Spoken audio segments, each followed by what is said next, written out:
অনন্তর পদঙ্খলিত করিল শৈতান আদম ও হাওয়াকে ওই বৃক্ষের কারণে, অতঃপর বহিষ্কৃত করিয়া ছাড়িল তাহাদিগকে শ্রী সুখ শান্তি হইতে যাহাতে তাহারা ছিলেন।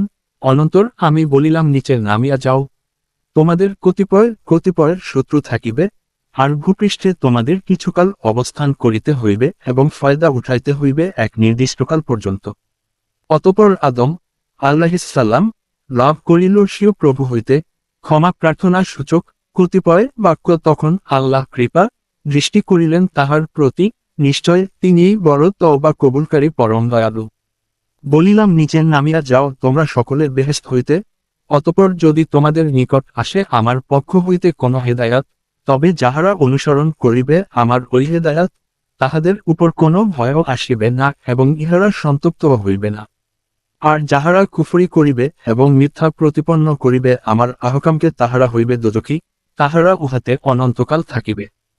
হে বনী ইসরাইল, স্মরণ করো আমার সেই ihsanগুলি যাহা আমি তোমাদের প্রতি করিয়াছিলাম এবং তোমরা পূর্ণ করো আমার অঙ্গীকার, আমি পূর্ণ করিব তোমাদের অঙ্গীকার, আর শুধু আমাকেই ভয় করো। আর ঈমান আনো ওই কিতাবের প্রতি যাহা আমি নাজিল করিয়াছি, এমনভাবে যে উহা সত্যতা প্রমাণকারী ওই কিতাবের যাহা তোমাদের সঙ্গে আছে। আর হইও না তোমরা সকলের মধ্যে ওই কোরআনের সর্বপ্রথম অবিশ্বাসী, আর গ্রহণ করিও না আমার আহকামের পরিবর্তে তুচ্ছ বিনিময়, এবং আমাকেই পূর্ণরূপে ভয় করো। আর মিশ্রিত করিও না সত্যকে অসত্যের সহিত এবং গোপনও করিও না সত্যকে যখন তোমরা অবগত আছো। আর তোমরা কায়েক করো নামাজ এবং জাকাত দাও, আর বিনয় প্রকাশ করো বিনয়ীদের সহিত। কি আশ্চর্য! আদেশ করো অন্যকে সৎকাজের আর নিজেদের সম্বন্ধে বেগবুর, অথচ তোমরা কিতাব তাওরাত পাঠ করিয়া থাকো, তবে কি তোমরা এতটুকুও বুঝো না? আর সাহায্য লও ধৈর্য ও নামাজ দ্বারা, এবং নিশ্চয়ই নামাজ কঠিন কাজ, কিন্তু খুশুওয়ালাদের জন্য নহে। খুশুওয়ালা তাহারাই যাহারা ধারণা করে যে নিশ্চয় তাহারা সাক্ষাৎকারী স্বীয় প্রভুর সহিত, আর ইহাও ধারণা করে যে তাহারা আপন প্রভুর নিকট প্রত্যাবর্তনকারী। হে বনী ইসরাইল, স্মরণ করো তোমরা আমার ওই নেয়ামত যাহা আমি তোমাদের পুরস্কার রূপে দিয়াছি, আর ইহাও যে আমি তোমাদিগকে ফজিলত দান করিয়াছি সমগ্র বিশ্ববাসীর উপর। আর সেই দিনকে ভয় করো যে দিন কেহ কাহারও পক্ষ হইতে কোনো দাবি পরিশোধ করিতে পারিবে না, এবং কবুল হইবে না কোনো ব্যক্তি হইতে কোনো সুপারিশও, এবং গৃহীত হইবে না কোনো ব্যক্তি হইতে কোনো বিনিময়ও, আর তাহাদের প্রতি চলিতে পারিবে না কোনো পক্ষপাতিত্ব। আর যখন তোমাদিগকে মুক্তি দিলাম ফেরাউনের দল হইতে, যাহারা তোমাদিগকে কঠোর যন্ত্রণা দিবার মানসে থাকিত, হত্যা করিত তোমাদের পুত্র সন্তানদের এবং জীবিত রাখিত তোমাদের মেয়ে সন্তানদেরকে, এবং ইহাতে তোমাদের প্রভুর পক্ষ হইতে অতি বড় পরীক্ষা ছিল। আর যখন আমি বিভক্ত করিয়াছিলাম তোমাদের জন্য দরিয়া সুরকে লোহিত সাগর, অনন্তর তোমাদেরকে উদ্ধার করিলাম, আর ডুবাইয়া দিলাম ফেরাউন দলকে, আর তোমরা প্রত্যক্ষ করিতেছিলে। আর যখন আমি ওয়াদা করিয়াছিলাম মুসার সহিত 40 রাত্রির, অনন্তর তোমরা স্থির করিলে বাছুর পূজা মুসার তুরে যাওয়ার পর, আর তোমরা ছিলে সীমা লঙ্ঘনে দৃঢ়। তবুও তোমাদের ক্ষমা করিলাম, এত বড় ব্যাপারের পরেও আশা ছিল তোমরা শকর করিবে।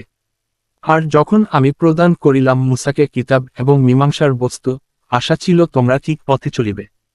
আর যখন মুসা বলিল নিজ কাউমকে, হে আমার কাউম, নিশ্চয় তোমরা নিজেদের ভয়ানক ক্ষতি করিলে এই বাছুর পূজা সাব্যস্তকরণ দ্বারা, সুতরাং এখন তোমরা তওবা করো নিজেদের প্রভুর সমীপে। তৎপর তোমরা হত্যা করো একে অন্যকে, ইহা তোমাদের জন্য হিতকর হইবে তোমাদের স্রষ্টার সমীপে। অতঃপর আল্লাহ তোমাদের তওবা কবুল করিলেন, নিশ্চয় তিনি এরূপই যে তওবা কবুল করিয়া থাকেন এবং করুণা বর্ষণ করেন। আর যখন তোমরা বলিলে, হে মুসা, আমরা কখনো ঈমান আনিব না তোমার কথায় যাবত না আল্লাহকে দেখিতে পাই প্রকাশ্যে, অতঃপর তোমাদের উপর বাজ পড়িল এবং তোমরা দেখিতেছিলে।